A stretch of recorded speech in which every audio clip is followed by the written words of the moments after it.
Welcome back, Careblazer. I hope you guys are all hanging in there. I know this is a really difficult time for everybody with the coronavirus, and in an effort to make my videos as helpful as possible during this time, I recently asked my Facebook group to submit some questions of topics that they wanted me to address in my upcoming videos. And I received several questions on the topic of having phone conversations with loved ones who have dementia, either because their loved ones are in a nursing home or assisted living facility where they're unable to go visit them in purpose, so more phone calls are happening, or maybe the loved one doesn't live in the same house as them and they're not visiting as much, so more phone calls are happening. And I received several questions along the lines of, how do you handle the more frequent phone calls? I want it to be a good conversation with good impact, but I don't know what to say. And I'm tired of the same phone routine. I call twice a day, I've run out of things to talk about, it's always the same thing.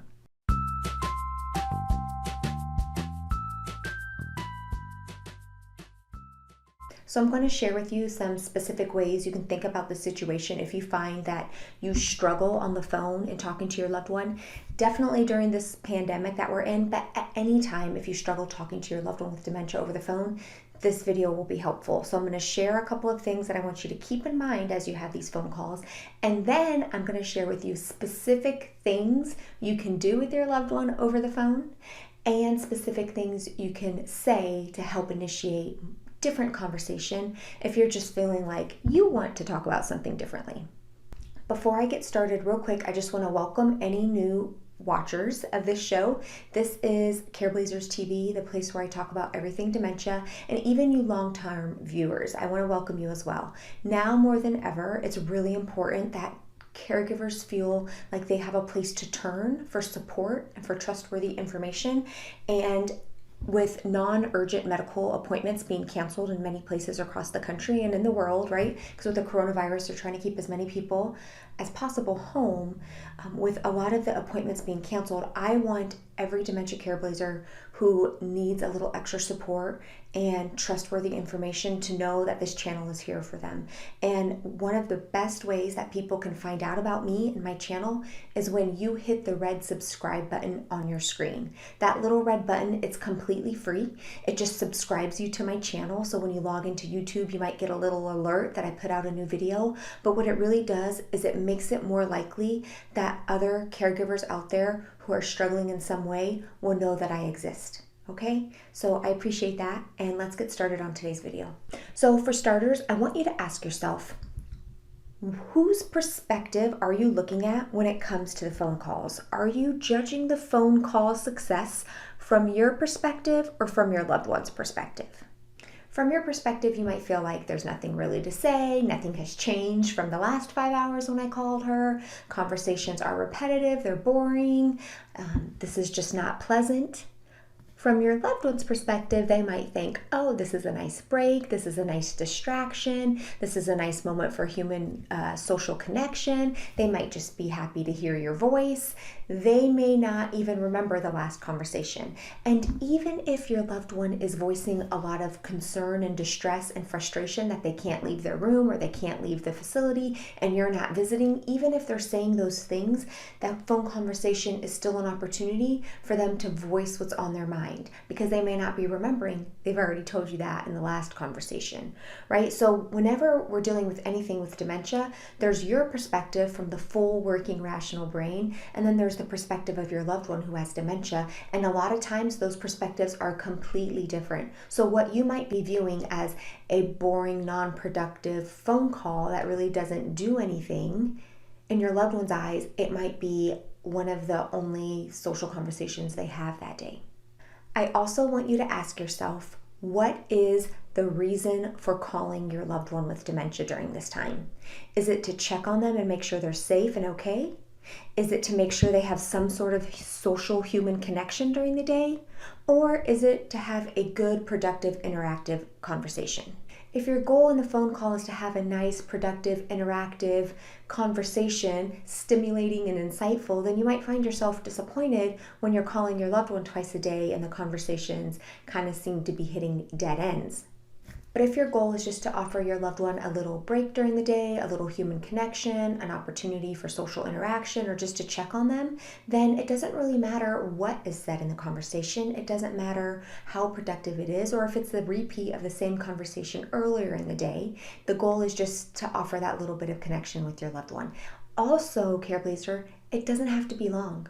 Like, you can literally just check on your loved one for 5 minutes or even less if that's kind of all you want to do. Now, I'm going to go over some specific things you can talk about and do on the phone with your loved one so that maybe it'll be more enjoyable for the both of you and the time may be longer, but you don't have to put that pressure on yourself. It can literally be just a 2-minute phone check-in if that's all you got for the day and this is like your second time calling.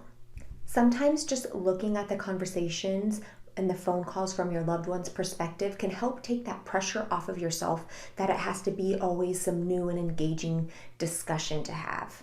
So that's the mindset piece, right? Just kind of dropping into that place where you're remembering and reminding yourself, like, what is this phone call for? What do I want to get out of it? Just because I may not be enjoying it that much doesn't mean that my loved one's not getting something out of it, even if it's just an opportunity for my loved one to vent, right? So let's shift from the mindset piece and let's go into specifically what you can say and do with your loved one over the phone to make this a more pleasant experience. Because after all, even if you get to that place with the mindset realizing this is really more for my loved one, even though I don't enjoy the phone calls as much, let's find a way for you to enjoy them a little more too, right? So I hope that these ideas can spark some more ideas for you, and feel free to mix these up and change them and use whichever ones you feel like your loved one will respond best to based on their stage of dementia. But I really want you to just try, even if you're kind of thinking, oh, my loved one's not going to like this, or they're not going to go for it. You got nothing to lose. You guys are over the phone. You can't see each other. Give this a try, okay? One idea to try over the phone is reminiscing.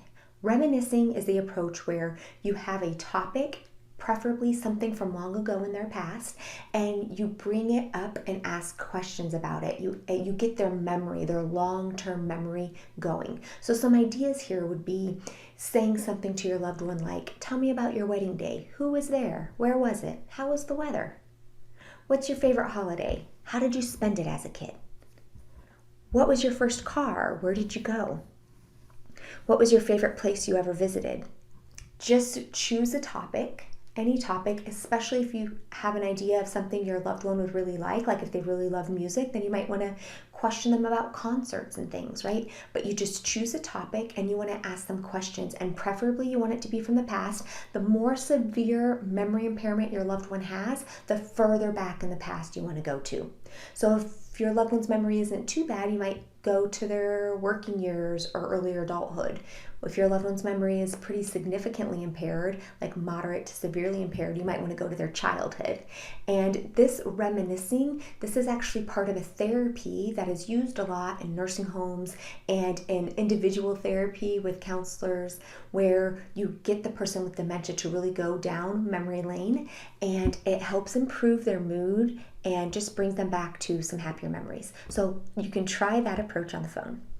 Also, you could try playing games together on the phone. So for example, you could play the guessing game, like, okay, I am staring at something that is black and rectangular, and I can see it when I sit on my couch, and it plays shows, right? And then your loved one could guess it's a TV. Right? And you can give them as many clues as necessary, or make it as easy or hard as possible depending on your loved one's memory and cognitive functioning. Another game you can consider playing is one that I made called Careblazers Scavenger Hunt. I will link the actual game below so you can click on it and get it. But basically, it's got a bunch of different boxes. So basically just ideas, topics that you and your loved one would share for one another. Now, in full disclosure, I made it for you, the Careblazer, just to do on your own. And then one of you amazing Careblazers wrote back and said that you did it with your loved one with dementia. And despite some hesitation and doubt, it went over really well. So for example, some things that you could ask with your loved one would be, share something you like about each other. So you would share something that you like about your loved one, and then you would ask them to share something they like about you.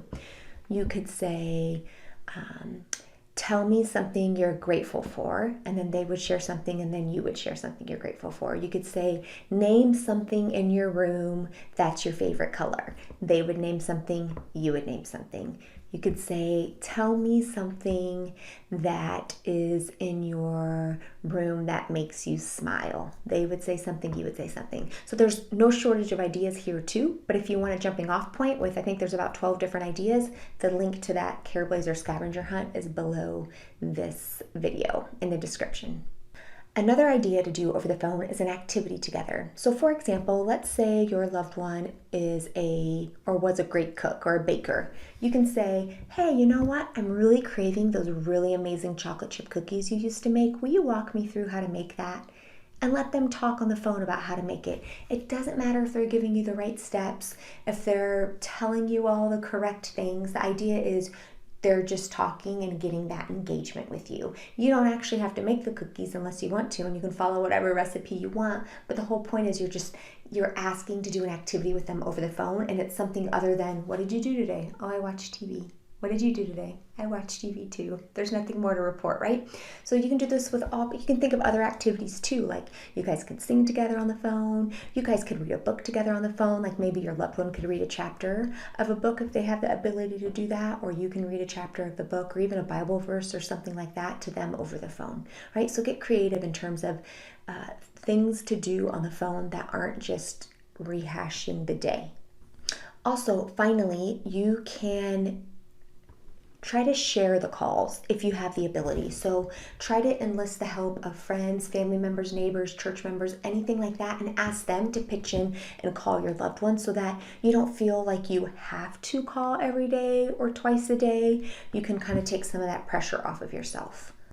Also, as I'm thinking about it, and I did not get the number, I don't have it memorized, there is something called the Friendship Line, and it's a 24-hour hotline that's from the Institute on Aging, and it's for seniors only. So for people 60 years and older, it's a warm line where people who want to talk can talk to somebody friendly, and it's totally free and through a reputable institution, the Institute on Aging, and that number is 1-800-971-0016. It can, if your loved one has the ability to pick up the phone and call and they might be interested in more social interaction, I highly encourage you to pass this number on to them.